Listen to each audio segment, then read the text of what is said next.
What is going on, my nerdy people? It is your Normie Sensei Master Country with Normies to Nerds. Let's go ahead and step.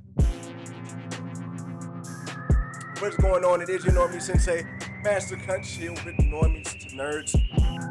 Welcome to the Normies to Nerds Dojo, where we take normies and turn them into nerds with our theories and with our work. Again, I am your Normie Sensei Master Country, and we got a great one tonight. We're talking about Loki, giving a little episode preview here as well as I wave to my camera and try to get the autofocus to work out here. But we're going to be talking about Loki and some great things coming up there, previewing episode 2. I am excited for episode 2. Let me know in the chat where you guys are at. Then we're going to find a lot of things out here. Are the TVA bad guys, and will we get to see who that evil Loki is? Also, we got news that there will be Hulk's son in the MCU. There's rumors going that we will see Hulk's son in the MCU. What's Hulk out there getting it down? What's Hulk out there getting down with it? We'll talk about that. But first, make sure you drop a like and subscribe to the channel. We are on the road to 250 subs. I promise I am not fuzzy like this all the time. I'm actually going to fix it here in a second. But make sure you drop a like and subscribe to the channel. And yeah, let's go ahead and get into this Loki talk here. For 1 second, I am going to fix this.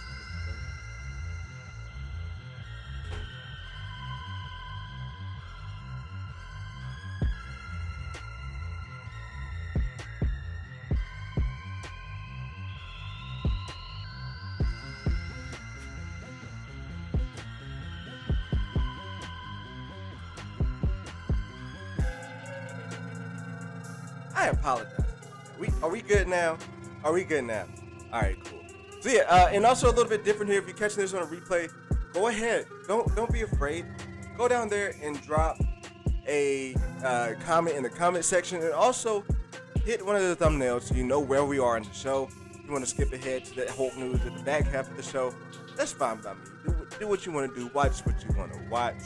But we're gonna have a good show regardless. So I encourage you to watch it. Yeah, let's go ahead and get into the good stuff. Let's go ahead and get into this Loki talk and what we expect to see in episode 2. Now, first off, coming off of episode 1, look, I gave episode 1 a 10, and like that was without any action, simply because of what it set up.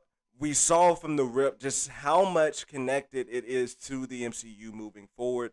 We even got Doctor Strange's movie kind of teased at us when she mentioned Multiverse of Madness. We had those things coming at us there. So it's a bit clear to me that we are headed in a path and direction where Loki is going to be directly tying into other parts of the MCU.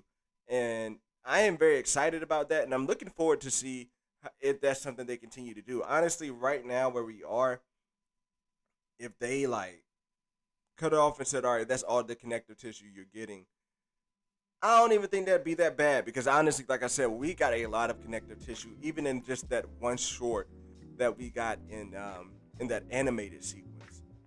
So I'm very excited. So let's go ahead and get into this conversation. So first things first, my expectations. I think that we will come out of the gate with this one with Loki being in the field. I think that we will see Loki leaving the TVA headquarters and going out in time with Mobius in this episode. And I think we're going to pick up right where we left off in that 1880s oil field, where we saw the variant Loki there, who I believe is female Loki, but we saw the variant Loki there just finished wrecking havoc. Like, she lit all the TVA agents on fire when they came in, and then took the reset charge and dipped. And that seems to be the variant Loki's MO, is to go and take all these reset charges and leave. And I have a theory as to what this is really going to mean, and the much larger implications that this could have with not just the MCU, but the whole Marvel Cinematic Universes, all of those, the Fox Universe, the Sony Universe, all of those universes combined. What's going on, Wayne? Good to have you in here, brother. So yeah, I think that's how we're going to start off, and I would love to see more of Loki come out and drop those detective skills, right? I think we'll see Loki come in here and drop those detective skills. Because it would be interesting to see Loki there at that crime scene that came right after the oil, looking at everything that happened from the perspective that how I would have done this, how this would be me, looking at his imprints there. And I think that that's what Mobius really wants to find out, is that he is using Loki to put Loki, like, what is better than to catch a killer than to grab another version of that killer and to drop them in there and to try to investigate and figure out, get in the killer's head. And that is really what Mobius is doing. He is getting in Loki's head on the surface level when you're bringing Loki in, and that's what you're doing.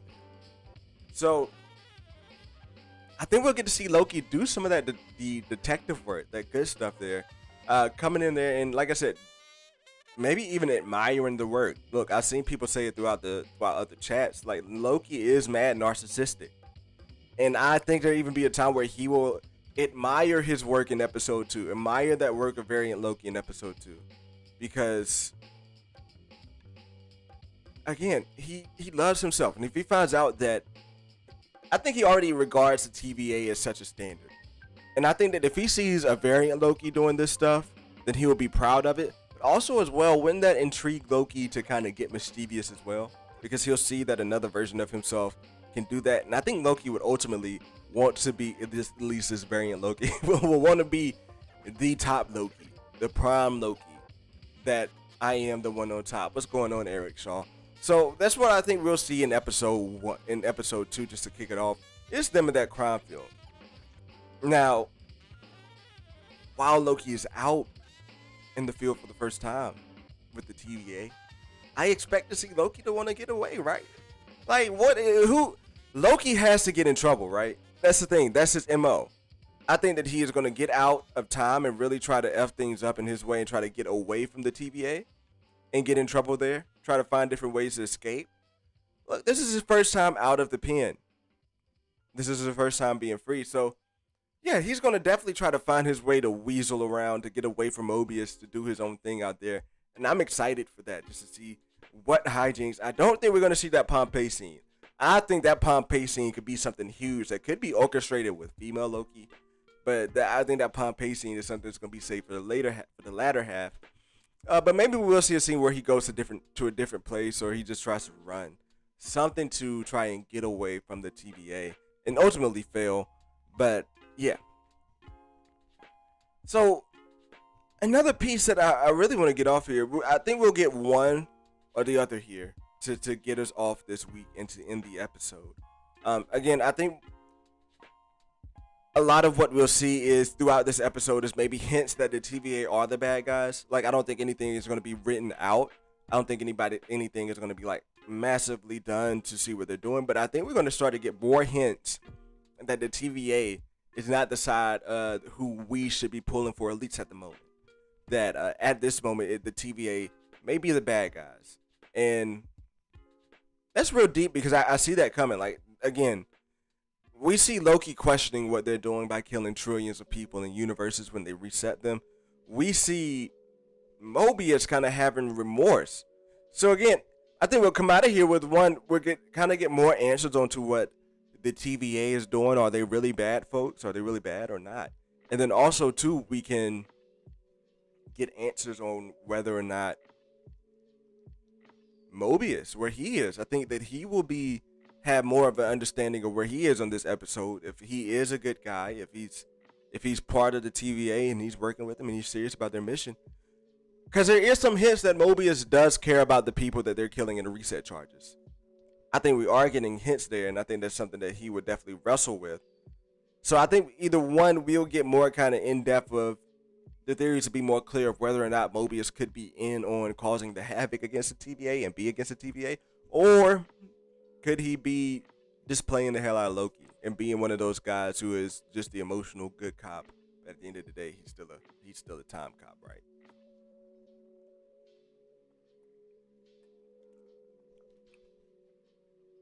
So ultimately, what I think we'll get out of this episode is one or two things.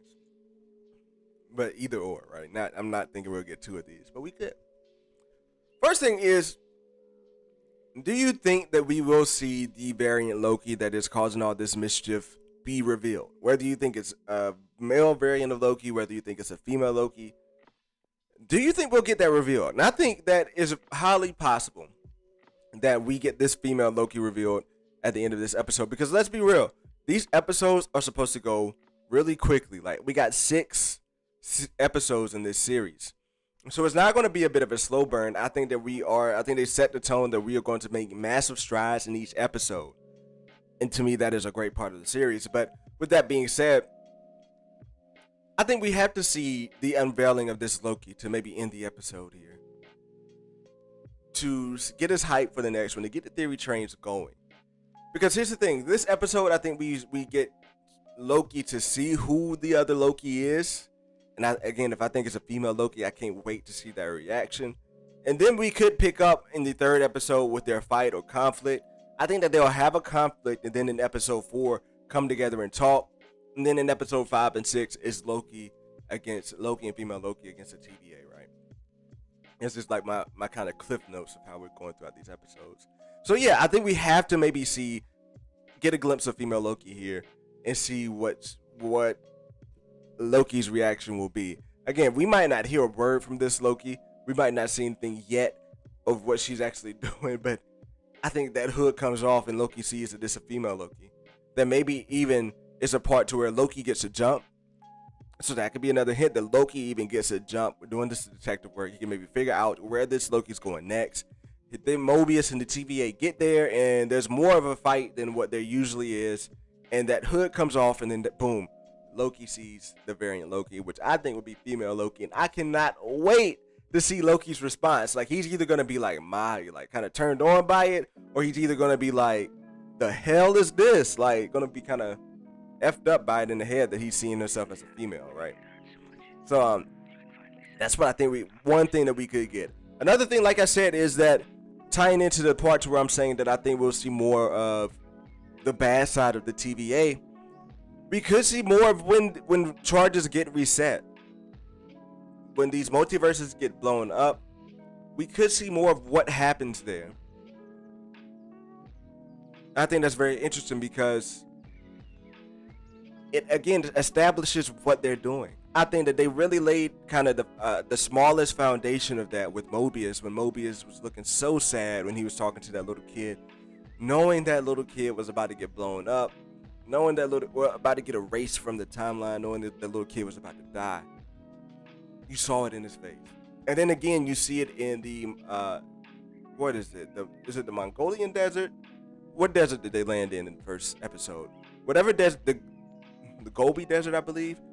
The indigenous folks there, they had such a sad look on their face. Like, they were looking like, what the hell is coming up? Like, they didn't know what was happening. But it's showing that these people actually have feelings in these other timelines. And yeah, it would be cool to see them dive into the moral aspect of destroying a timeline. And again, establishing the TVA is maybe not being the best entity out there, you know? Being some evil folks, being shady, you know what I mean? So also, I think again, coming out of this episode, maybe we'll get a little bit to see where the timekeepers are. Look, I think the timekeepers will be a bit of a question mark. That the timekeepers could come at the end, but will we get more references? Yeah, maybe we could get more references to the timekeepers. In that, again, the answer that the TVA, are they good or are they bad? Let me know in the comments, what do you think about the TVA? But it's kind of obvious to me that the TVA is like a nefarious organization. Like, they are the bad guys. They shouldn't be doing what they're doing. And like I said before, if the Avengers knew that there was an organization out there blowing up timelines, killing timelines, trillions of people, I think that they would stand up and try to stop that from happening, try to find a way for the multiverses to exist, to coexist. But here's the thing. Now I got the predictions out the way. We've had 4 more, what is this, day 4? Day 5? We've had, 5 days since episode 1 of Loki has come out. And that's giving me more time to come up with these bomb-ass theories. And I have some theories coming up here. First things first, one that has been being sent in to me a lot is that the variants. You're looking at those post-credit scenes there. And something that I think folks are really looking at that maybe cast doubt I think one thing that folks are really looking at to cast doubt that it could be a female Loki is in the post-credit scenes where you have that, where you have the map, where you have the sign of, you got one variant here. And sorry, I'm not going out to the training grounds tonight, but you got one variant up here. Well, one main character in the main timeline, and then you have variants along the way that are created. So you would have 5 different variants. So is that saying you have 5 different variants from when you create a problem? I don't know. See, that to me is a bit confusing, because how would these variants be made? Are these variants made over time? So will Loki maybe be the 5th and final variant that gets made before Loki ultimately dies, or what have you? But to me, it would have to be more than 5 variants, because again, this time thing is happening all the time. Like, time doesn't stop. This moment where I'm talking right now is happening 5 minutes ago at the same time, according to the TVA. Like, time is on a linear loop, and you can hop to any point of it at any place, is what I understand from you. So if that's the case, I especially feel with Loki that there would be way more than just 5 variant Lokis, especially with what the things that he gets down with, the things that he gets away with by chance. It's like, you got to have different variants out there, right? So that's where I think we're headed here with those things. I don't necessarily think we'll have 5 variant Lokis out there, but with that being said, I do think it's more than just that one variant again. I do think it's more than just that one evil variant that we will see in this series. I think we'll see multiple variants. And yeah, that'd be entertaining just to see different stages of Lokis out there. You're going to have your female Loki, your old Loki, your kid Loki. All those different type of Lokis, I think would be dope. All right, so here's the theory that I really want to take some time on and expand.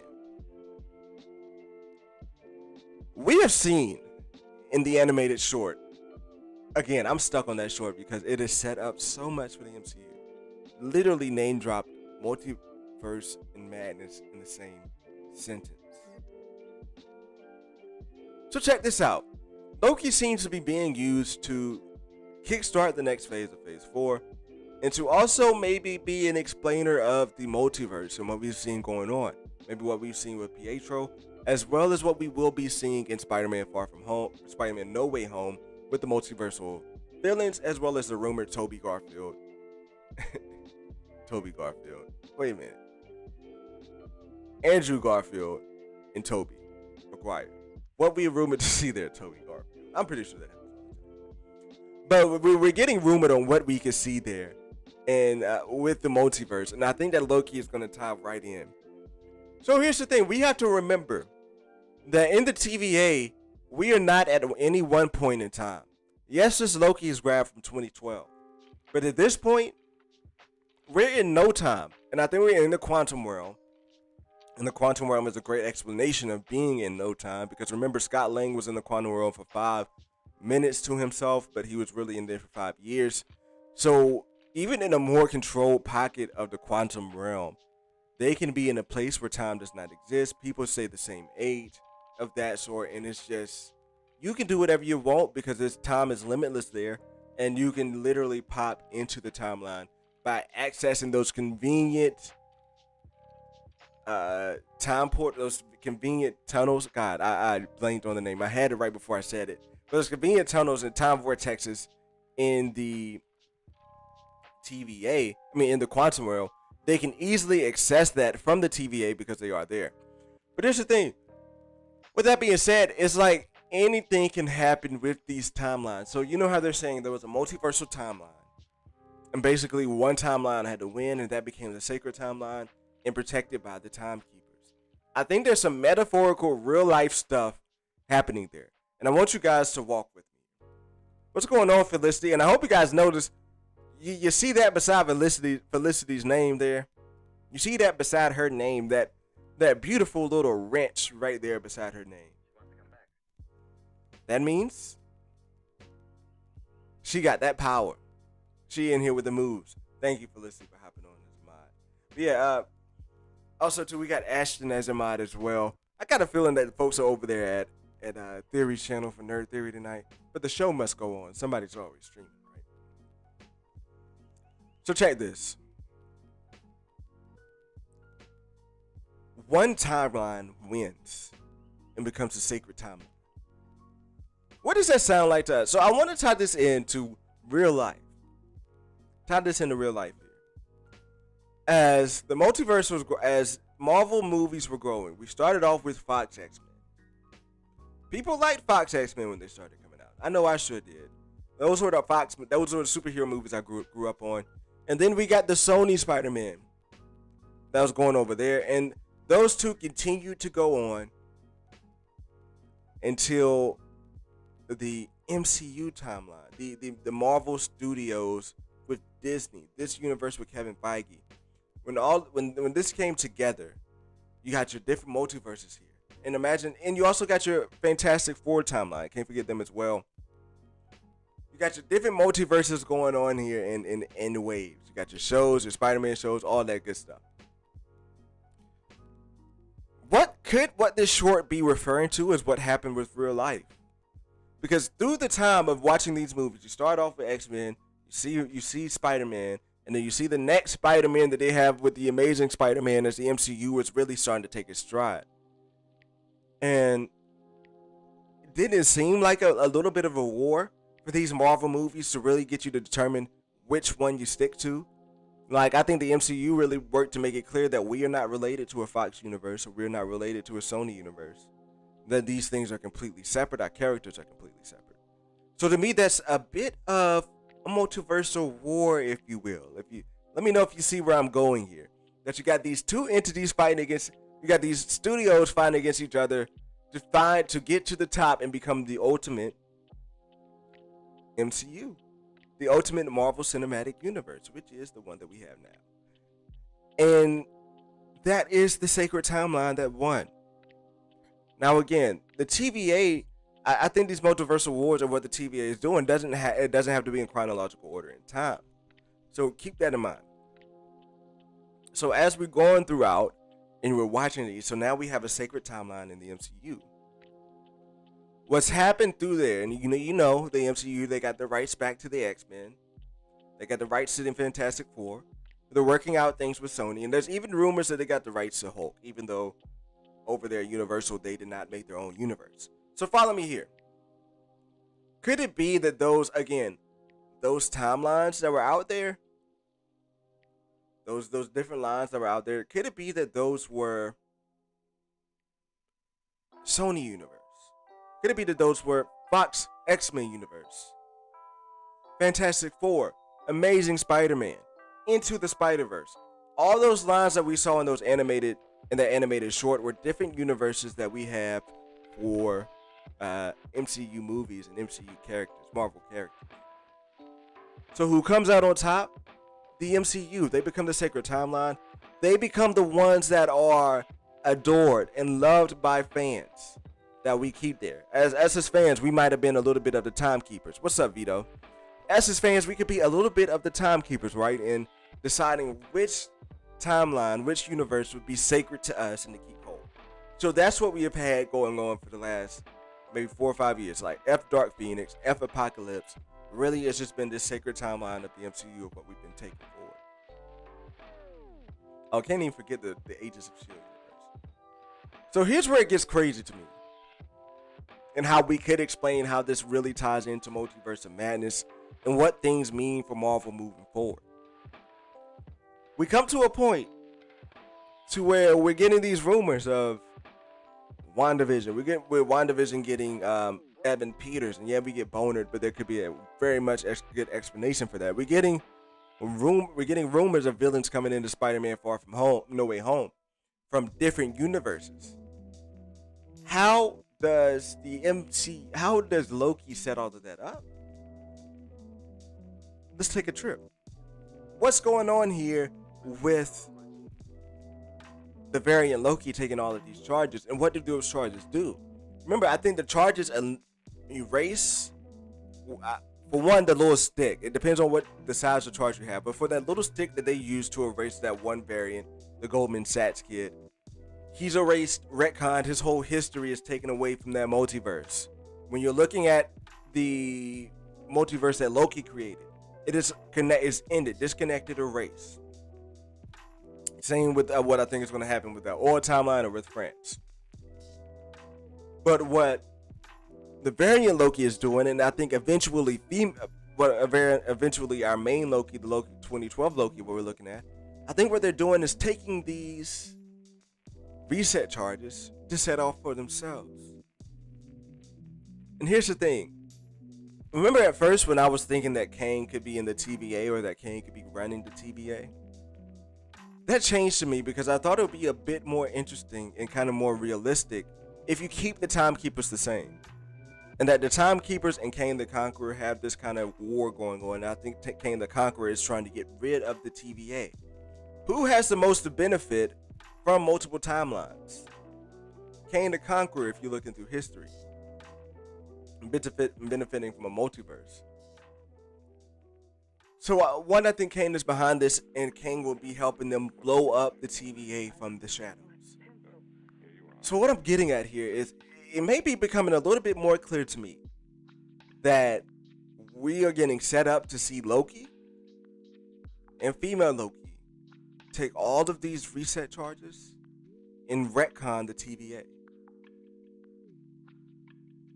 Retcon the TVA, blow it all up, all these multiverse. So here's the thing.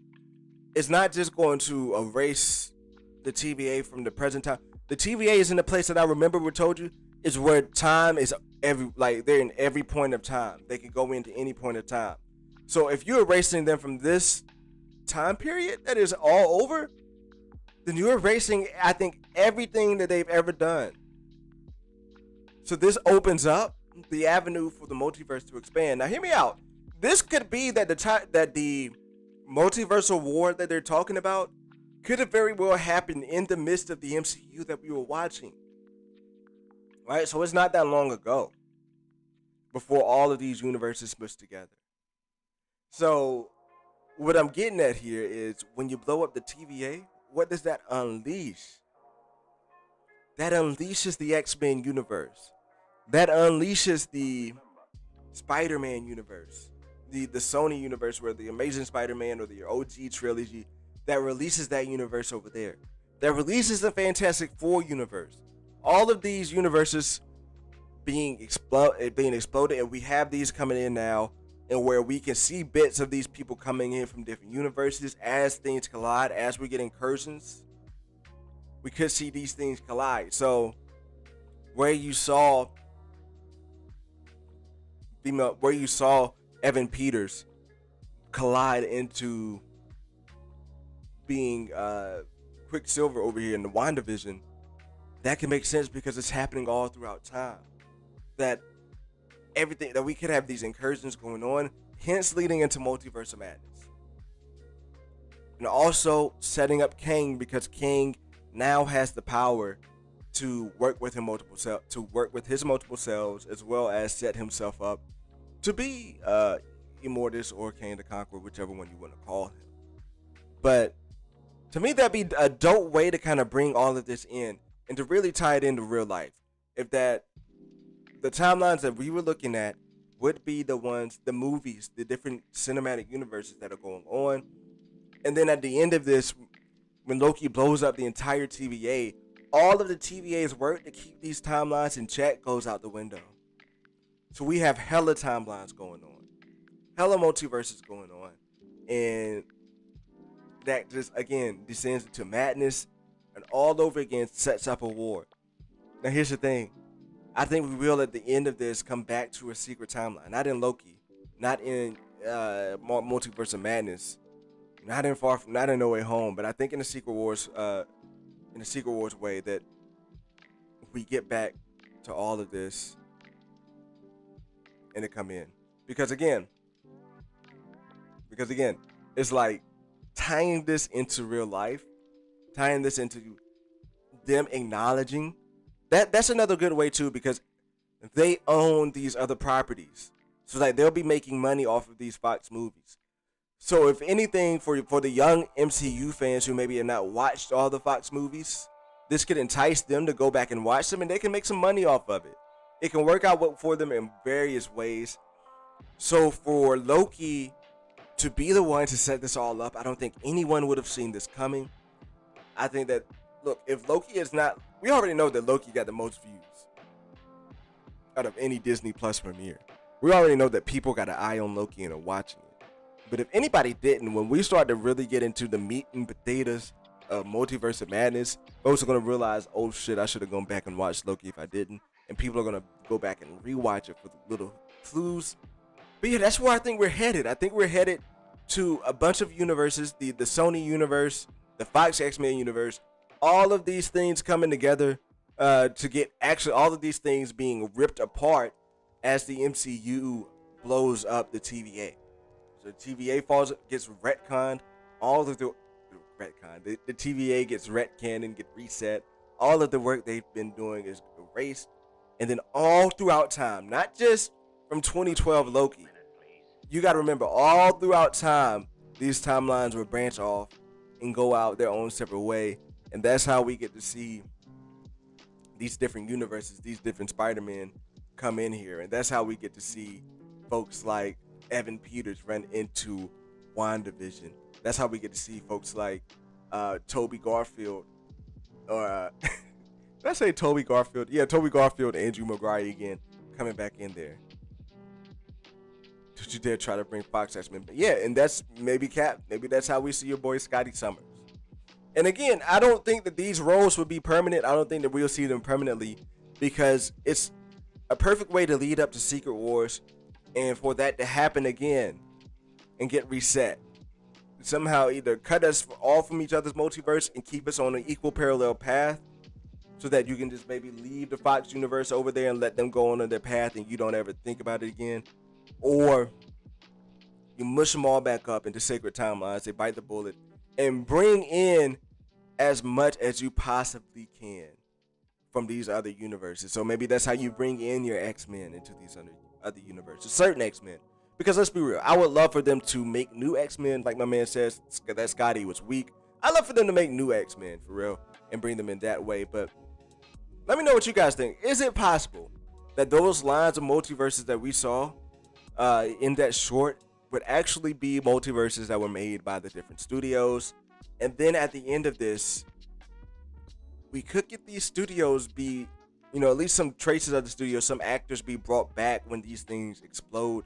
Maybe through some incursions that go on, you get some Fantastic Four, you get some people from other universes to come into what we know as the MCU. But at the end of Loki, I think there'll be no more sacred timeline. I think that these other Marvel universes would be alive again, and that's how you can explain this stuff going on getting there. Now let's be real, I think that still, when you're looking at No Way Home, I think that there are going to be some entities that are going to be realizing this, because then the multiverse will be created. This is the thing, I don't think the multiverse exists right now, but then the multiverse will be created and people will try to take advantage of it, and that's how you get your villains coming over in No Way Home. So yeah, let me know what you guys think about that in the comments. And I finally got my second moderator in the building, Ash Hammer. Let me know what you think we're getting in the comments. I'm going to read through some of these comments here. I know some folks are just hopping in. I'm going to recap what I said about my preview for Loki episode 2. I'm going to recap that really quickly after we talk some Hulk news. But let me first go ahead and get into some of these comments here. My man Wayne has been chilling. He was even here by himself holding it down. My man's Eric Shaw popped in. I think he hung out for a while too, but Wayne was in the comments talking to himself, and he was talking to me, but for real, he was talking to himself. I still won't read the comments. The show must go on, right? Hey, but look, I'm gonna read what he was saying here. A lot of people talking about how the stones have been depowered, but those are infinity stones from other realities and therefore don't work outside of their own reality. Here's the thing, I think you're right, and if anything, that sets up just how real the stakes are now, right? Like, we spent our whole time being worried about some stones, and now we're talking with some TVA folks who have found a way to depower the stones, Wayne. So yeah, that to me is like, there's not nothing to really complain about there, because let's be real, folks are going to, the Infinity Stones are one of the most treasured items in the universe for power, the most treasured item that we know of so far. And folks are going to know the story of what the Avengers did, going back in time to take Infinity Stones to use them in their favor. So I think that there's definitely avenues for people in the future to want to go back in time and take their own Infinity Stones. And they succeed until the TVA shows up and confiscates them. And that's how they have all of those Infinity Stones in there. And if you notice too, I think the Infinity Stones that we saw, some of those were the more realistic Infinity Stones that you could take, like the Tesseract. people could easily know where the Tesseract is in time and go back and try to take it. So that could be one reason why you saw a lot of those stones in there. The time stone as well. Just like some of the easier stones that look like to get were ones that you could go back and take in time. So yeah, I don't think that this really hurt the Infinity Stones, but I've seen the memes too, brother. I've seen the memes too. Let's see here. Wayne also comes back and says, I would totally be turned on by it. I'm not going to lie. You would be turned on if you saw a female variant. You? Okay. But let's see what's going on, homegirl. The new mods in the building. The new mods. Lord Vito, what's going on, brother? Thanks for dropping up in here. It's always good to see you up in here, brother, man. Wayne again. Captain Pennsylvania, my man Scotty Summers Jr., thanks for dropping in here. It's always a pleasure.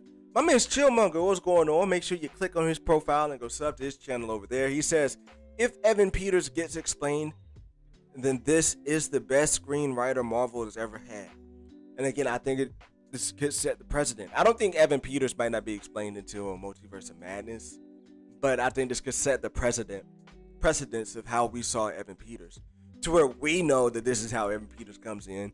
Again, the folks who aren't here in the dojo may not know, but we'll know how this is Evan Peters comes in. So yeah, I agree. If they do this to clean that up and to tie it all in, to me, that's the only way you can save grace. That's the only way you can really.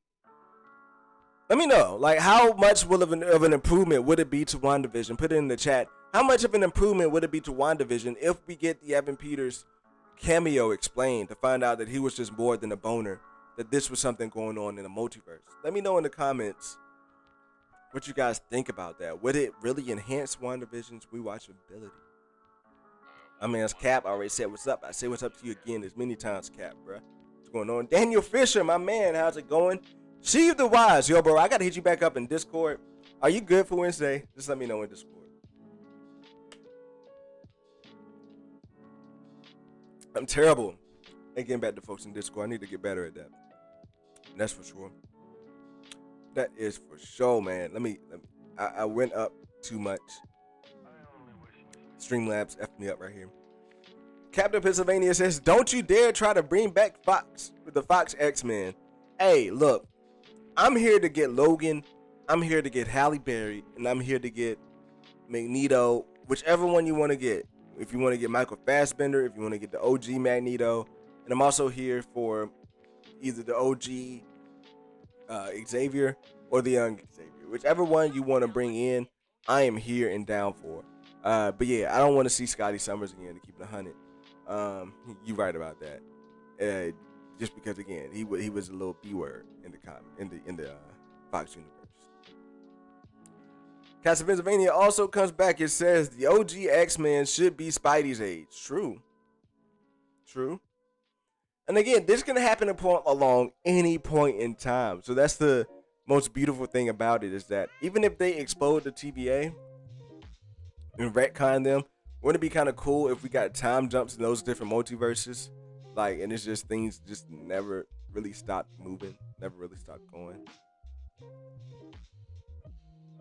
Daniel Fisher, my man, how's it going? Ash Hammer, the new mod, what's going on, y'all? Your boy stepping up, making mods, you know what I mean. Rello 2, is it Rello 2 times or Rello 2X? I like saying Rello 2 times Rello, but let me know if it's Rello 2 times. I mean Rello 2X, let me know, and then I won't be like Rello 2 times. But my man's Rello 2 times in the building. What's going on, bro? Wayne says, I'm going to be quiet for a while. I'm eating this all good. Wayne, you held it down for a minute. Let's see here. Y'all in here just chitter-chatting, talking it up. Ashton says, I like the stones being powerless. It really sets up the future to be way beyond what we've seen so far. I agree with you, Ashton. Like, I really feel like it sets things up. If we spend our whole time talking about Infinity Stones, trying to get them to pop off in a certain way, like they've been the main key power in the MCU so far, to tear that down and to build another threat that's going to be even bigger than the Infinity Stones, it's huge and key. Huge and key to me. My man Mike Porter says, yeah, I think people are coming in now. Yeah. You guys, what? Were you guys over there at Nerd Theory tonight? Look, I understand, but the show must go on over here. I knew you guys are going to pop up in here. I know you guys. I know y'all. Like, y'all, I know y'all in the dojo. Y'all some loyal dojo members. I ain't tripping. I am not tripping at all. Let's see here. Tim says, oh, y'all do look good. Ashton and Felicity, says Tim. That's for sure. Mike Porter in the building. What's going on, Mike, man? How you doing? How you doing? Coachella Coastal, what's going on, brother? Tim, my man's, what's happening? Nicky, what's going on? Thanks for popping up in here. Let's see here. I'm trying to get down. Cunts, did you like the newest episode of The Bad Batch? You know what? I'm sorry that I've been neglecting The Bad Batch. But yeah, The Bad Batch was dope. I like this episode of The Bad Batch. It was a lot of... We finally got a little bit moving forward here. Like, they take kind of way too long to get to this point to be like, let's take out the inhibitor chips. Like, we're in episode 7. Like, and I'm glad they took it out. Again, we saw that setup coming, that Omega and Wrecker were building that relationship with one another. And that it was just going to be even sadder if one of them had to take one another out. And that was dope to me to see that develop and come out. And I didn't think that it would come out that early. I thought Wrecker... Here's the thing. I didn't think that they were actually going to take out the chips. I thought that this was something... It was looking like it was going to be drug on throughout the series. But yeah, it was just interesting. Like, it was just cool to me that they played on that relationship that quickly. And yeah, it seems like this next episode is even going to be crazier because the Empire knows who is there on that junkyard. And I am excited to see that. So yeah, this episode really rung it up for me. It was about an 8 for me. It was about an 8. We're going to get back into talking Star Wars. Maybe on Saturdays, we'll be talking Star Wars more in depth on those, reviewing it there. So Nikki says, like the stream. That's damn right. You better like the stream. Chillmonger says, this is going back to explaining the Loki, using Loki to explain what happened with Evan Peters. And would that improve WandaVision? Chillmonger says it would not improve WandaVision. It would give credit to Loki. I would give credit to Loki. That's facts. That could be a good way to explain it there. Coachella Coastal says, yep, it would enhance WandaVision, most definitely. And I think I'm more on the way for Coachella here, Chillmonger. Sorry, man. But it gives WandaVision more rewatchability. Again, I think one of the bigger things that was a knock on WandaVision was the boner. That's just 100. I think it was the boner. Now, should Loki have come out first, or should you have gone Captain America, Falcon and the Winter Soldier, Loki, and then WandaVision? If this is going to be how you kind of tie that in, definitely. Things would have definitely been more understandable when you saw my man's Ralph Boner pop up in there. But if you use this to explain the Ralph Boner situation, I think it could really maybe heal some wounds. Maybe not everybody's wounds. Well, heal some wounds of what happened. We have to have Evan Peters be more than just Boner. Just a Boner. Let's see here. Whitney, what's going on? Thank you for dropping up in here. She says, from Mike Porter, Oreos. Look, I've been tearing up some Oreos this week. You know what I mean? The hammer got a hammer. That's facts, man. That is facts. I got some more hammers to give out. All right, I got some more hammers to give out. Kendall says, Kendall, you watch your lips. Those movies were a dream. Which ones are you talking about? And yeah, I low-key am watching my lips because I feel like, are they a little dry? Am I getting little white edges around my lips? That ain't got me paranoid. But nah, which movies are you talking about? Let me know which movies you're talking about. Oh, man. Kendall, how many Oreos can you eat in one sitting? I can probably eat about 12 Oreos in one sitting. But here's the thing. That data is based on high school Kendall. High school Kendall can eat a whole Little Caesars hot and ready large pizza by himself in one sitting. High school Kendall can eat about 3-4 peanut butter and jellies at one time. So it depends on what Kendall you're asking. But yeah, I was over there tearing them up. I'd tear up some Oreos. Let's see, a lot of people just came in, so I'm going to say, what's up, y'all? Yeah, what's going on, everybody? B. Grissom, thanks for popping up in here. This is Big Live. I see a lot of family. Let's go, Kendall. How you doing? I'm doing good, B. Grissom. Proxy, what's going on? Thanks for dropping up in here. Mike Porter says, Kendall, what Infinity Stone would you pick if you could have one?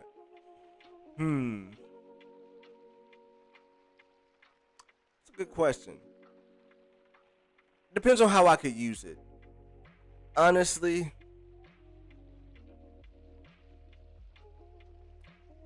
Do I want to teleport through space or do I want to have power? Honestly, I think I would take power. I think I would take the Power Stone and to use it in the ways to be powerful.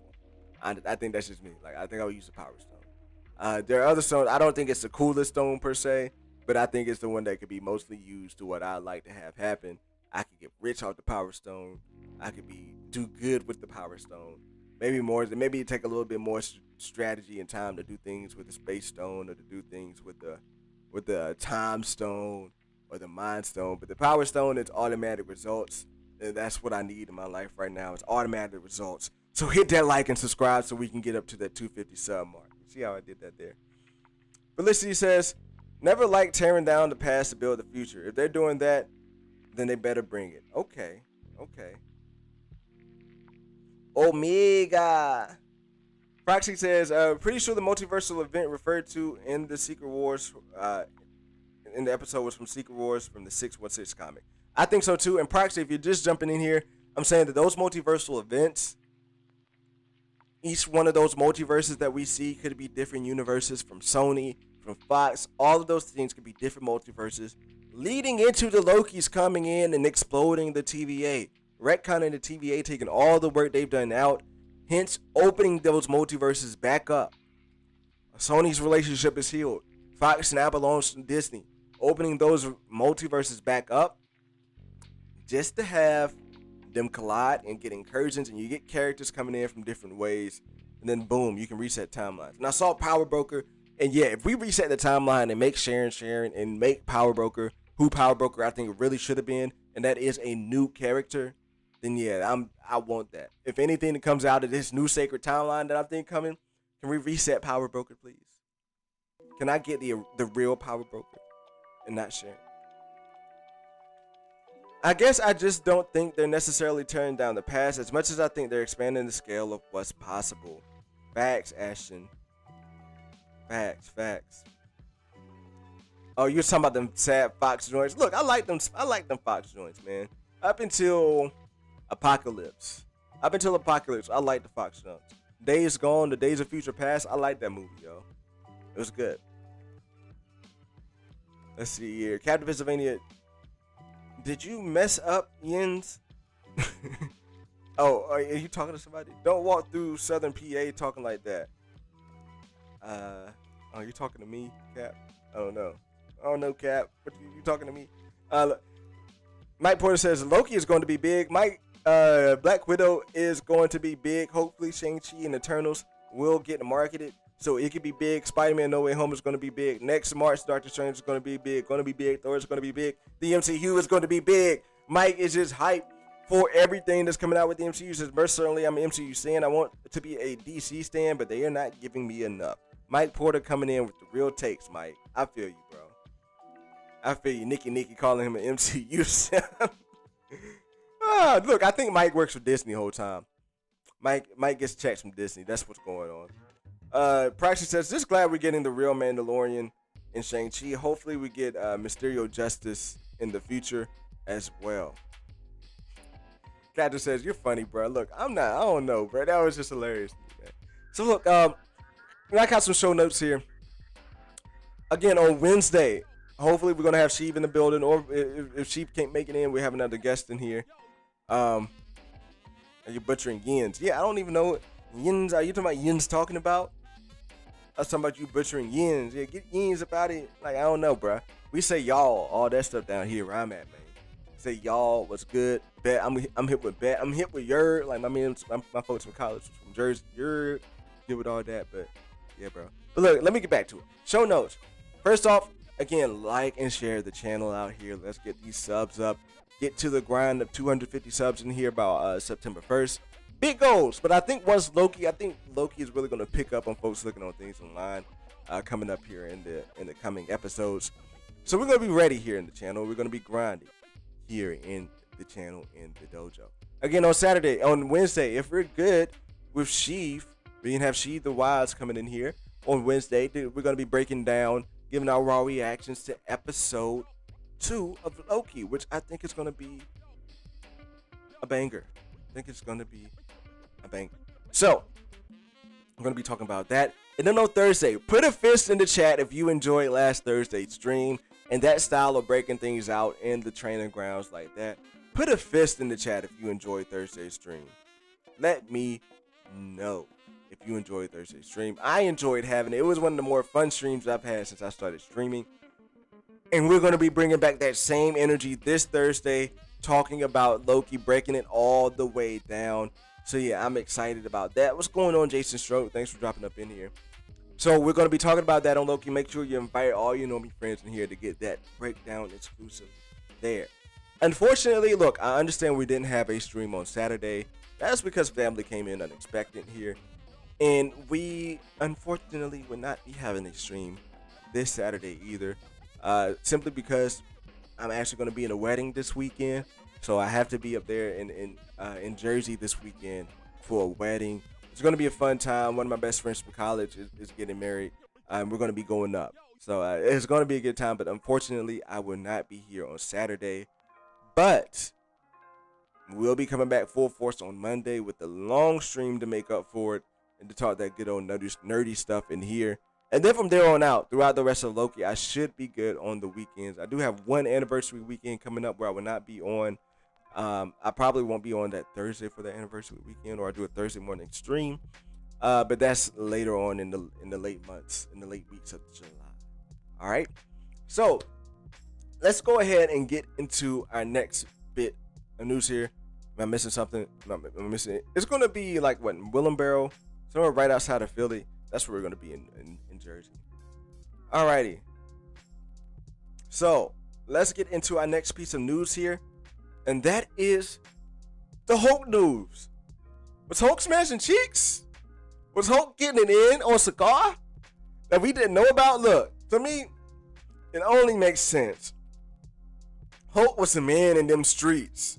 Hulk was a man in them streets in Thor Ragnarok. So it only makes sense. Look, he was walking around butt naked up there in his own room. It only makes sense that he had some cheeks up there in his room in Sakaar. And the rumor is that in She-Hulk, look, She-Hulk is getting beefy. She-Hulk is getting loaded with Hulks. There's rumors that in She-Hulk that we will be seeing Hulk's son, Scar, coming in to the MCU. Let me know if you're hyped about that. So look, we're going to go ahead and get out here into these training grounds and talk about this good stuff here. If I can get to my shit. Alright, I'm reading this off the direct. It says here, the MCU Disney Plus shows have shaken up the traditional formula of the franchise so far, and She-Hulk is expected to be no different. Being presented as a half-hour legal comedy, She-Hulk will see Tatiana Maslany suit up as Jennifer Walters in the courtroom and the titular hero for more comic superheroic escapades. Filming has commenced for the series in Atlanta, Georgia. Though plot details are relatively scarce, aside from potential scroll appearances, and I think that's hinting at maybe Hulkling.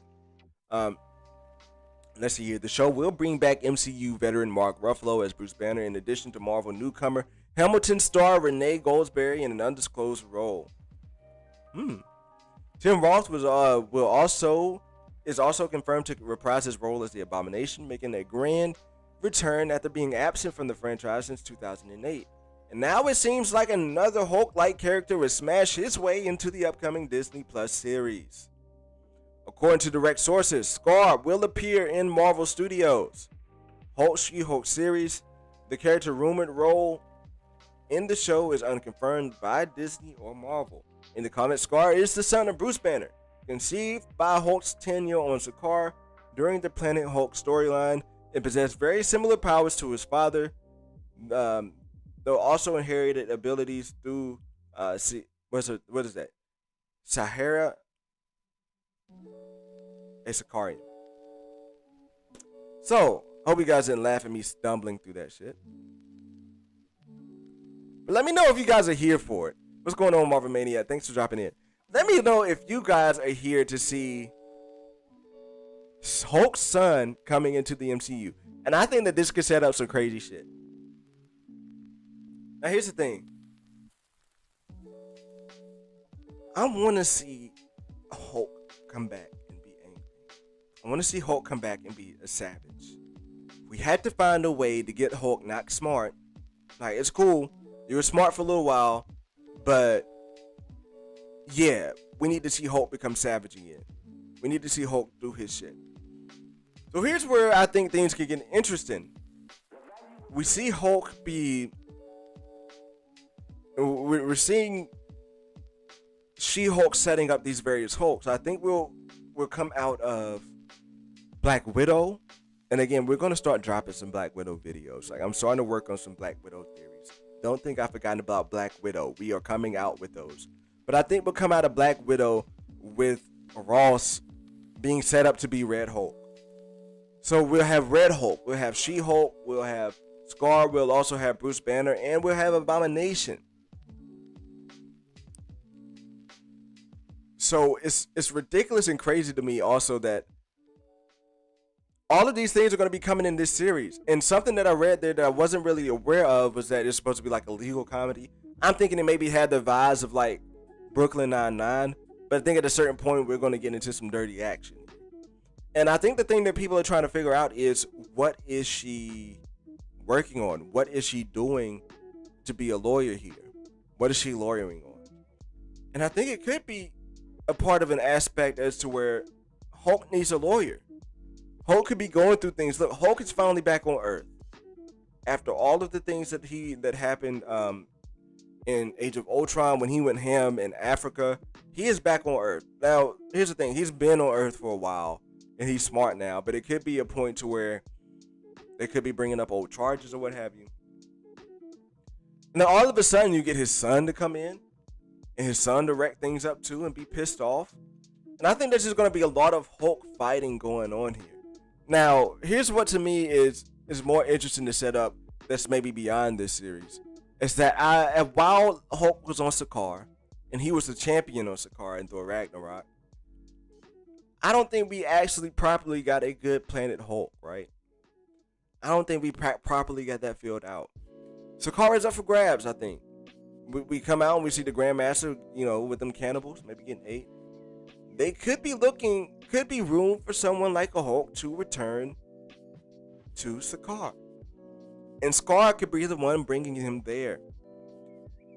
So, one that sets up even more bombastic movies, or maybe a bombastic Disney Plus series to have Planet Hulk on Disney Plus. Like, I think maybe that's how they go with it, is to have it on Disney Plus. Because I'm not still 100% sure that they can make actual movies due to their contract with Hulk. But I think maybe that they can get around it with streaming services. So to have Scar, who I'm told that he has powers to control elements from Sakaar, and he has a whole bunch of powers tied into Sakaar, I think that that's where they will probably bring him back in. So we could go back to Sakaar, and I think that's an interesting way to make people like Hulk again, to bring him back in here. Now, when I say Savage Hulk, I want to see a bit of Savage Hulk. Like, I like where Hulk was in Ragnarok. All right, like a little bit of talking, but for the most part, like, he can go ham, he can go savage. So I don't want to see a completely dumbed down Hulk, but I would like to see Hulk come back. And I did like the theory that Josh teased of Elisa's of the blood transfusion making Hulk go lose a bit of his brain and go a bit more savage. And I think that's possible. I think that's what I'd like to see. And I think that we might have to see that in this series here, because this series could set up a way to want to exile Hulk back to Sakaar. Could set up a way for Hulk to want to leave Earth again. So that's what I'm here for. That's what I need. So yeah, like Coachella Coastal says, I need Hulk to go ham, and I want him to do something on Earth to make them fearful of him again. Again, do something to help Hulk redeem him. Now look, Hulk got his ass beat by Thanos. I don't know if there's any way to come back from that. Like, that's still my gripe. Can I be real? Like, that is still my gripe. Like, it makes me emotional to this day. To this day! To this day! To this day! Hulk has been oppressed. To this day! Hulk has been powered down. To this day! To this day, Hulk ain't shit. And Hulk is my favorite MCU character. And he ain't shit in the MCU, to keep it 100 with you. So we need to bring him back, man. We need to bring him back, bring Savage Hulk back, have something happen on Earth to where he has to be sent away, and sent away to Zakar, and there we get a proper Planet Hulk with his son, with a She-Hulk, with a maybe even a Red Hulk gets shipped. I don't know. I don't think Red Hulk would get shipped off because of Everett Ross, but it could be a win for Everett Ross to get Hulk booted off. And boom, that's where he gets like extremely mad, like we see in Werewolf Hulk, and we can see him being redeemed for some of the things that he's done in more bigger projects when he comes back into the fold. Maybe for Secret Wars. Who knows? Maybe he can get his rematch with Thanos in Secret Wars. Maybe that can happen. He just needs to get his redo and just do for what happened there. Can I be real? Can I just be real? He needs to get his recourse. All right. So look. That's just a little touch there. We're going to come back out into the dojo. I understand. Look, put a fist in the chat. Let me know in the chat. Do you want me to just give you like a quick cliff notes of what I expect from episode 2 of Loki before I hop into the comments and hop into the final round to end things up here? I would be that gracious. Look, I know folks coming in a little bit late. It's Monday. You got the Monday blues running on CP time, running on Nerd Venture time, running on Dojo time. It is what it is. But put a fist in the chat if you like for me to go back down for my expectations for episode 2. I see your fist, Mike Porter. I see your yes, Grissom. Wayne, you was here, but you want to hear it again. I see your fist, Daniel Fisher. So it looks like we're about to rack this back up. I'll probably spend about 5 minutes on this, and then we'll get into the comments and hop about. I might have one other thing to rant about, too. So let's get it, okay? Let's get it. So, and maybe I can do a great job at delivering this. I think I killed it the first time. So, you just had to be here. You just had to be here the first time to understand how much. Wayne knows. Look, you was only half listening, Wayne, for real. You just had to be here the first time to understand how much I was killing this shit. All right, now I'm playing with you. Let's get in here. So, first off, my expectations for episode 2 and my predictions here. First off, I think my expectations for this episode are high because we only have 6 episodes, so I don't think they're going to be wasting any time. I don't think there's going to be any fluff. I think we're going to get down to the nitty-gritty of all of it and see this episode really lay out a bit more for us here. So, in Loki episode 2, where I think we'll start off with is straight off the bat, Loki is going to be out in the field being a detective working with Mobius. He's going to be out there doing his thing, trying to work that crime scene in the 1980s in that oil field. So one cool moment that I think we'll see here is Loki examining his own work, being a detective, admiring his work, digging into things, right? Like, Mobius brings Loki in because he wants to be inside of the mind of the killer. And he feels like doing this is the best way. Having a brain that's made up of the same makeup of this variant here is his best way to get into the brain and to try to snuff things out. So I think we are going to see scenes where Loki is going to be there on that crime scene, admiring the work of this female Loki, breaking down what's going on, like why they did what they did, possibly. And yeah, he's going to be out in the field. Now, here's the thing again, like I mentioned earlier in the stream, the TVA is on a time of its own. It's not in 2012. It's not after Endgame. It's whenever we want to be. So in this instance, we'll be in the 1800s there, all right? So what I think we'll see is Loki is going to get into some trouble here. Loki's going to try to escape. It's going to be his first time outside of the confines of the TVA. He's going to maybe feel some power. He maybe can use some magic again, right? Like, he's not going to be in that realm anymore. So he'll be out there to where he can use his magic and go out there and try to wreak havoc and be mischievous. Be the mischievous little cheeky man that he is. So I think he'll try to escape. And here's the thing. I don't think we'll see the Pompeii thing yet. Like I said earlier, I think we'll see the Pompeii thing maybe like in episode 4 or 5 when he is actually going to be going against the TVA. But we'll get to that later. But I do think we'll get to see him try to escape. Could be as simple as him just running away or trying to hop somewhere else. Maybe he could sneak the Tesseract out there with him and try to sneak off in that way. But I do think we're going to maybe try to see him escape. Now, on to some bigger things in the episode. I think we could see the TVA. All right, like I want the TVA to kind of be more expounded slowly as the episode goes on. When I'm thinking about shows like Lovecraft Country, it wasn't a lot of episodes there, but you slowly saw the nefarious it was like the white man / woman in the episode, and the police there, like kind of their role that they were playing in the series was kind of slowly being brought out. And I think that's the same thing that's going to be going on with the TVA. Like their role in the series is going to be slowly brought out here, and we will start to slowly see whether or not these guys are just bad or just straight up pure evil. I don't think they're good at all, but are they bad or just straight up pure evil? What are their motives? So I think we'll get a little bit of a hint here of whether or not they're good or bad, as well as Mobius.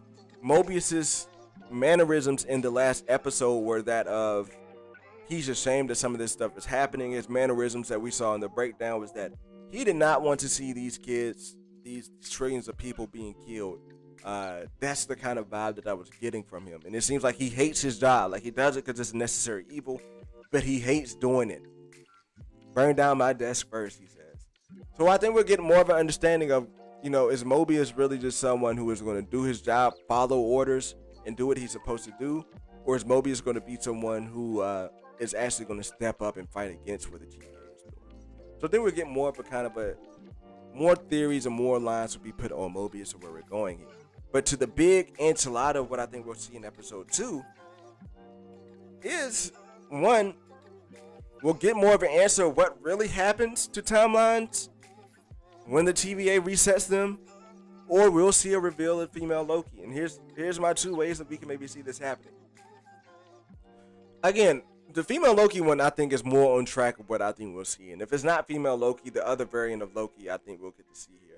And I think that's more on brand of what we'll see, because again, we only have 6 episodes. So I think this episode, we could come down to the end scene and we could see female Loki be revealed.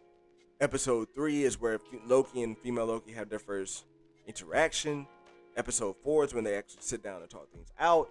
Episode 5, they start to enact their plan against the TVA. And then episode 6 is the final all in all out, blow up the TVA and make way for King to step in, right? But here's the thing. With this episode here, just check out with me. So Loki is going to be doing the detective work. And I think it's going to come to a point where Loki tries to determine what's next for female Loki, what that move is going to be next. And I think Loki is going to say, well, if that was me, I would come attack here next. Or like he will help them beat female Loki to the punch and be there whenever she pops up. I think that she'll come up and be there whenever he pops up. Whenever I think that they'll be there, the TVA, Mobius, all those, the Hunter agent, Loki will be there when she pops up. But she wins the fight. She beats ass and she gets out of there and gets away. And it could be a point to where she even gets away in ways, though they have not really explained how this variant Loki is getting around. But it could be that she gets around in ways that the TVA does, and then they have to look at themselves introspectively as to who is helping out this female Loki. And that could bring up some timekeeper situations, some timekeeper conversations there. So that's where I'm at with it. That could be one thing that we're seeing. And also, too, I would like to see a bit more of what happens when these reset charges go off. Now, again, it would make sense for them to maybe show a little bit here in this episode, but it would also make sense for them to show that in like episode 4 whenever they're having that conversation between Loki and female Loki. When that conversation is going down, it could make sense there. So I think we're heading in the right direction here. I think this episode 2, I'm going to go ahead and say I think it could be a 9. We could get a bit of action here. I think we're owed some action at this point. And I think that action will come in the form of female Loki and Loki in the TVA. Like, I think we could maybe even Loki sits this one out. Maybe Loki doesn't even get involved. And it could be cool that we could see female Loki actually beat the TVA's ass to get away. And then at the end, that hood comes off and they have that slow motion moment when they look at each other in each other's eyes. It's like that, right? And then they come together and like Loki falls in love. Like, what the hell is this? And boom, we're excited for episode 3, where we can see more of that fight going down. But yeah, I think like the action is a little bit more action is due for this episode, and not to say that I was missing action in the last episode, because honestly I wasn't. But I think a little bit more action is being in here. And yeah, Loki action means knives getting thrown. That's for sure. Look, we've had our fair share of knives being thrown in Falcon and the Winter Soldier. But this one would maybe hit different, okay? This one might hit a bit different. And who knows, we could see some of those green blasts that Loki is starting to boast out now. Maybe the variant Loki is the one that shows Loki that he could do that. Who knows? But yeah, honestly though, whatever they give us, I am beyond hyped for this episode, for this series. Like I was saying at the beginning from my reviews on episode, when I was like kind of recapping episode 1, like the amount of setup that they put in episode 1 just has me so excited for how we're connected to the rest of the things moving forward. You know, you've heard me, if you heard me coming in at the end, you heard me talking about how that series could just set up like a real world situation, how we saw in the look, while you guys are in here, I might just come back out here and do it. Okay, I might just come, because I didn't necessarily delete everything, so we might just come back out here and do it. Let's see here. Look, back out here in the tower, back out here in the in the training grounds. Like, say, what if this? Damn, why am I behind here? Hey, why am I behind? Oh, that's because I'm getting cut off. So let's say that this timeline is like the Spider-Man timeline. Let's say that this timeline is like what the Fox Universe timeline. This timeline is what we've been watching. This timeline is a Fantastic Four timeline. Like, that's where I'm thinking we could look at. And like, this Loki could explain how all of these other movies and timelines are going on. And then that the sacred timeline, the one that we've been watching, is the one that won the original Secret War. So like, I didn't mention this earlier, but if you have all of these timelines combined, and we already maybe have had a reset in the MCU, like the MCU we've been watching is a reset timeline, and maybe that could have happened at the time of Iron Man 2 before Avengers. And like, that could even be a way that you explain Rhodey being changed from Terrence Howard to Don Cheadle. That could be a way that you explain Bruce Banner being changed from my man's Norton to my man's to my man's blanking on his name. Blanking on his name. Blanking on his name. But he's cool. Mark Ruffalo. Like, it could just explain all the recastings that we got in here. And like, yo, to me this theory would be dope if they use this to kind of already kind of retcon what has happened, and then at the same time bring in explanations for what's happening moving forward as to the multiverse of madness, and how we will see these universes show up in Multiverse of Madness and No Way Home. So before I hop in these trailers here, look, I thought I had this camera thing figured out, but I don't. But before I hop into these comments here, let me turn it back on. Let me turn the music up and fix this camera one last time, and we'll get into these comments and get out of here. I'll probably only hang out in the comments for like 8 more minutes just to get out of here. Some early time and spend some family time with the missus, who has the 6-month-old in her belly right now. She's 6 months along. Baby coming out in September. But yeah, I'll be right back on. Just give me 1 second to turn this camera on. Jam out to some of these tunes.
All right. I ain't leave y'all waiting too long, did it? We back here with it. Carl Wickstrom, what's going on? Neo, thanks for popping up in here.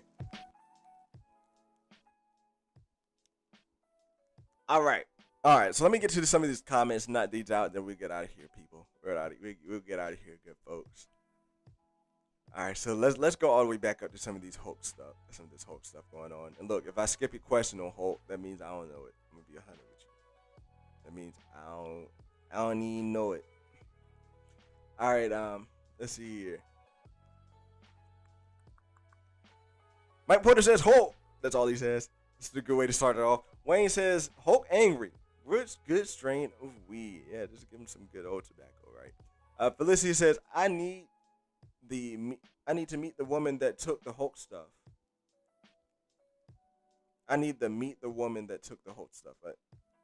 Hulk make me sad, said Hulk me sad, said Mike Porter. Okay, I'm gonna get on track with reading these. I'm reading these like I'm slow right now. I'm gonna get on track with reading this shit. Alrighty here. Marvel Maniac, what's going on, brother? Thanks for dropping up in here. Wayne says Scar, Hulk smashed someone. Hulk was definitely, I think, smashing some cheeks up there. There's no doubt about it. I'm kind of confused because there's no time on Sakaar. So wouldn't the kid still be an infant? I think it's just for the Grandmaster though, right? Like, I don't know. Maybe he ages differently. I think there's ways they can work around that. For sure. Maybe there's ways they can work around that to reach a certain age. It's going to be a custody battle on She-Hulk. Look, a little Maury episode, right? Yo, come on. If it's a true comedy, well, tell me how funny it would be to have like a little cut scene of Hulk. Like, it could even be a joke. Like, I don't know what type of style comedy they'd be on, but it could be like come on, like, I want to laugh. Like, it'd be an hilarious laugh to be like Hulk had a time where he's like, I don't even know if you're my child, and then Jennifer Walters is like, well, why don't we just put him on Maury? This sounds like a good old Maury episode.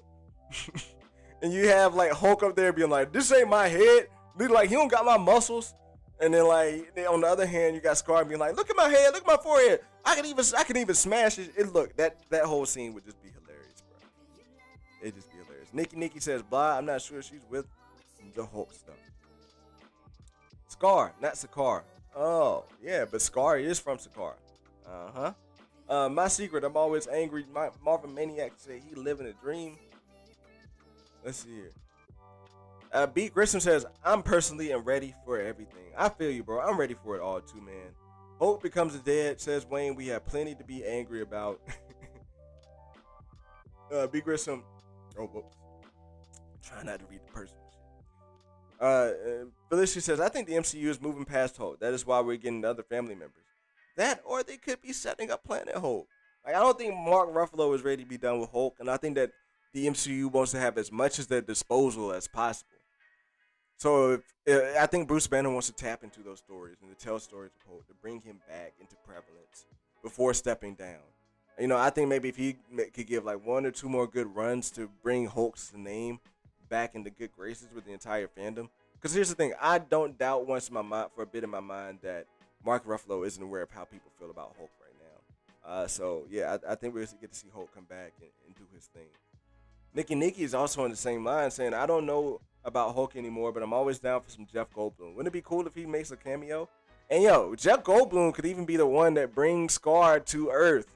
Like, he could be the one that sends Scar to Hulk and be like, look, he's effing up shit on Sakaar. Take your mans. Felicity says, y'all should check out Hulk and the Agents of Smash if you haven't already. I need to really get into reading Hulk. Hulk is my favorite MCU character, Felicity. But I've not read much of him in the comics, which honestly doesn't add up. But at the same time, that the Marvel Unlimited stuff, that's the only knock about Marvel Unlimited. It doesn't really give you a good strategic plan, really, of how to read things. Let's see. Oh, wait, Scar is on Sakaar. But how would that work? They don't grow up in age on that planet. Oh, okay, we just touched on that. Hulk needs to be powerful, says Mike Porter. He is powerful, but yeah, he needs to be more powerful. How powerful can you be? More powerful. How angry can you get? More angry. Y'all get it. It's a little Kobe Bryant commercial reference. To this day, To this day, I ain't lying, man. They've been oppressing my man's hope to this day. He was in Ragnarok and Age of Ultron. I don't know what you're talking about there, Mike, but he was going in there. If that's what you're talking about, Mike. Man, I need to get better. I'm sorry. I need to get better reading these comments and staying on track here. Let's see here. Oh, I forgot it's National Bourbon Day. Gonna grab 4 roses. Ooh, got that 4 roses. Ooh, it's National Bourbon Day. I might have to go. Well, that's whiskey, so I might have to just go get my Jack Daniels. Look, but some Evan Williams be hitting hard too. Like that's a cheaper version of Jack Daniels. But if you get some Evan Williams honey, on like you just trying to be cheap, low key, they should be hitting, bro. Get you some Evan Williams honey with some good old Coke. Got me a little thirsty right now. Let me go ahead and get in. Wayne says I was only half listening before. This what's up, bro. I get it. I get it. Wayne said, well, nobody in the chat, so he only going to have listening. I see how it is. Nikki says, Loki going Loki when we was talking about Loki doing a thing. Felicity says, so Loki going to say one-liners while putting on sunglasses like CSI Miami? Nah, I think he'd be more like Shamal Moore in, it'd be more like Shamal Moore in what you call it, in Criminal Minds. Always talking to the girl in the back, being like, what up, babe? Nah, I'm playing. That's not what he'd be doing. Let's see. Who would he be more like? I think Loki would be a little bit of a mix of, I cannot call his name, but he was the nerdy guy from, he was like the nerd, the smart one from Criminal Minds. He'd be more like him. Like, just really getting into the crime scene. What is that show where somebody can break down? Was there a show, was it a movie, or somebody could break down the crime scene, like, visually of what happened? I think that's what Loki would end up being like. Felicity, I mean, he already in Miami, though. Don't be out in time because the females out here are jealous. Dang. Folks is hating on time. Let's see. I agree with each one of those points you made in predictions, says Wayne. And then my man's B. Grissom cosigns and says, yep, he's spitting. I appreciate it. I damn sure spitting in my mic. That's 100% for sure.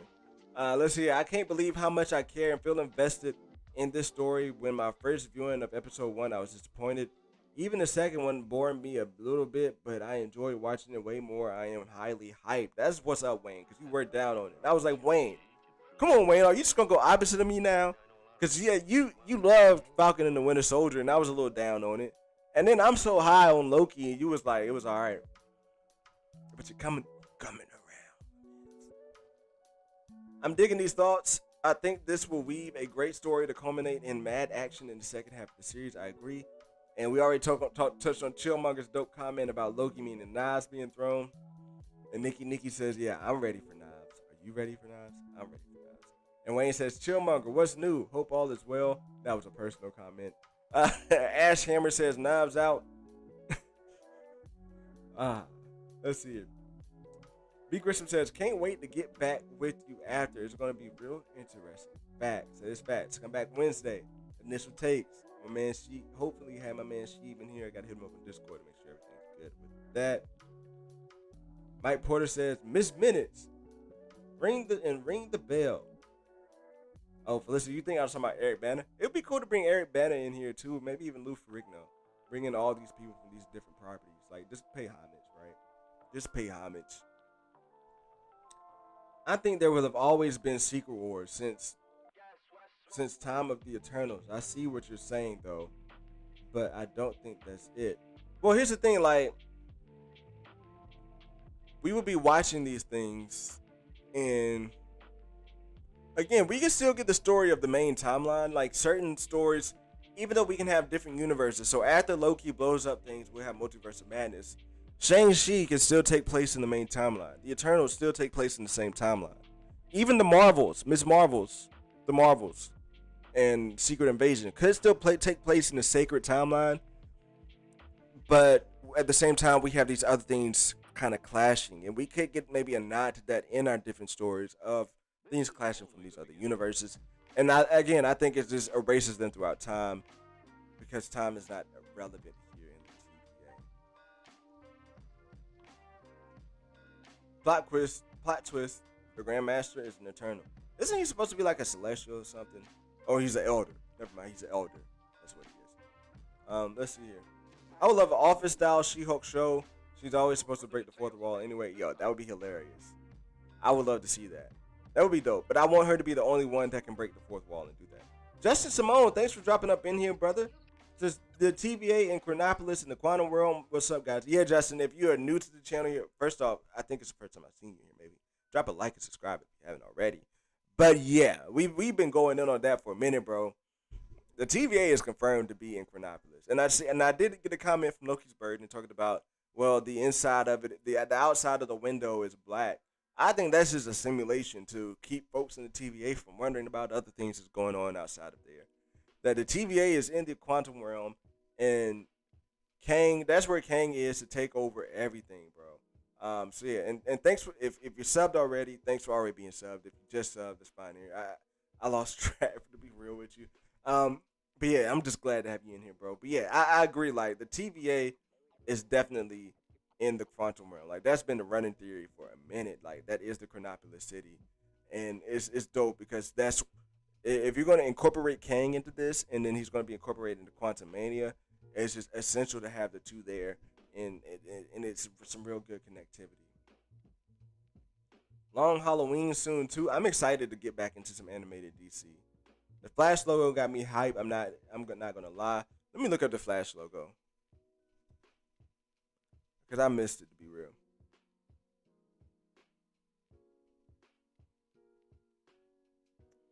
Let's see here. News. Okay. Oh yeah, that does look dope. Yeah, that looks dope. Okay, I'm with you, Felicity. I'm with you, Nikki. That does look dope, girl. Yeah, and Sherlock is one of those folks that can do that. He could be like a Sherlock person on there. Let's see here. Do you mean Misty Knight? Yeah, Misty Knight. I think was one of the ones in. Yeah, Misty Knight was doing that in the Luke Cage series. Honestly, I like the Luke Cage series. Like I'm a little upset that they're dissing the Luke Cage series and not gonna be. He's not gonna be one of the ones to come back. It is what it is, though. But I like the Luke Cage series, man. Yeah, but they could honestly probably find a better actor to play Luke Cage than Ian Coulter for the movie. Which timeline is sacred timeline though?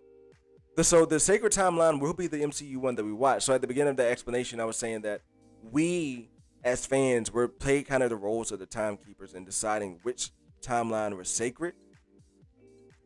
So the movie that we like, the one, if you consider like the Amazing Spider-Man movies and the X-Men movies, and all these movies were coming out at the same time at the MCU. When you're looking at that, that was a multiversal war to be the one that would decide which one would survive, which one would take over. And it's clear and obvious that the one that won is the MCU timeline. And that MCU timeline absorbed the Fox MCU timeline. It absorbed the Fox Fantastic Four timeline. It absorbed even to some bit the Spider-Man timeline. So in all ways, those things combined it to make one sacred timeline. And again, that's when things were reset. So that's how you start seeing Spider-Man in our universe. But again, at the same time, when we look back at the Amazing Spider-Man and all that stuff going on, those were other universes that came. So I'm thinking that Secret Wars could have been going on while we were watching the MCU behind the scenes. Like, and this could again explain seeing Rhodey pop up and be a different person. Explain the recasting of Hulk. Like these type of things could explain that, and then also with Loki blowing things up, I think it could explain more of how we get Evan Peters and these other things. So, you know what I mean? Sacred will eventually have a negative feel Kang's timeline. Yeah, I think that's the thing that we're getting at is that even the Avengers would not want to keep. And Carl, thanks for dropping up in here, brother. We're on the ground for 250 subs. That's where I'm with you there. Like, and I think that's an Avengers thing that I've touched on as well, is that the Avengers wouldn't be down with the sacred timeline. Like they'd want to keep people available. So if that's what you mean by a negative feel, or if you mean like a negative in another way, as far as like a negative zone, or maybe going back in time. If there's something there that I'm missing, let me know and help me connect the dots. But yeah, if you're talking about just like a negative feel, like we don't really F with it, that's straight. Because honestly, I don't really F with the sacred timeline, just from the idea that they're killing everybody. So do you think Thanos killed an illusion of Loki in Infinity War? Hell no. I think that was really Loki. I think that was honestly 100% the real Loki that got killed there. I personally don't think he's still alive. Now, Loki, the real version, like the variant Loki that we're looking at, maybe could have fast forwarded in time. to get there. But yeah, I think I skipped past some folks here. Let's see. I think he's a celestial, like the collector. Yeah, and that's the thing. Like I thought at first he was supposed to be explained as a celestial, but then isn't he an elder though in the comics? Isn't Grandmaster an elder? But yeah, I was the first I was thinking. XR Kun saying, "What did I miss? Everything," because we're about to get out of here. So look, make sure you guys come back on Wednesday. We're gonna have a great screen. A great screen. Let me try this again. Make sure you guys come back on Wednesday. We're gonna have a great stream at 8 o'clock. We're breaking down episode 2 of Loki. Should be having my man Sheev or maybe even another guest in here to talk about that. But I'm very excited, very very much excited to be talking about episode 2 on Thursday, so on Wednesday. So make sure you come back for that. If you missed the Wednesday episode, let's be real. I understand folks got jobs and you might not be able to watch episode 2 by the time we start streaming at 8 o'clock. That's fine because we're gonna be re-racking it up, getting really sweaty in the dojo. Again, you folks remember last Thursday, it was a great stream. It's going to be a repeat of that, getting real sweaty in the dojo on Thursday, breaking down, going through pictures, breaking down everything from episode 2. So make sure you come back from there and we'll get into some theories on that. And then again, sorry guys, no stream on Saturday, going to be at a wedding, having fun, but we'll be going back up next week on Monday after that. So again, we are on the grind. I'm going to keep saying this again. On the grind for 250 subs here by the end of August. Let's work there and build that as a community together. I am your Normie Sensei here at I am your Normie Sensei Master Crunch here at Normies to Nerds, where we take your normies, whip them up into shape into nerds. As I always say, go watch something nerdy. Go rewatch Loki. Go watch something MCU, Star Wars, DC, whatever it is. Watch something nerdy. Share with your friends, turn them into normies, and bring them here, and we'll whip them into shape to be nerds. Look, I am your Normie Sensei, Master Crunch, and I'm signing out here. See you guys on Wednesday. Sorry, no bars tonight. Just the end screen. Catch you guys later.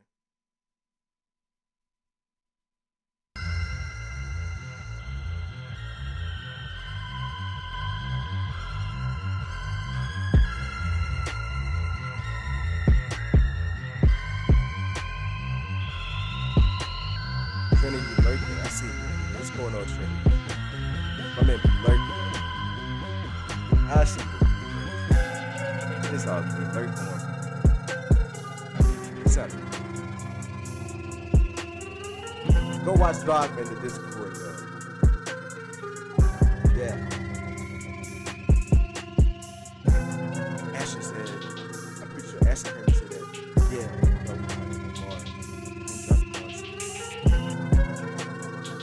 Not tonight. I ain't dropping bars tonight, man.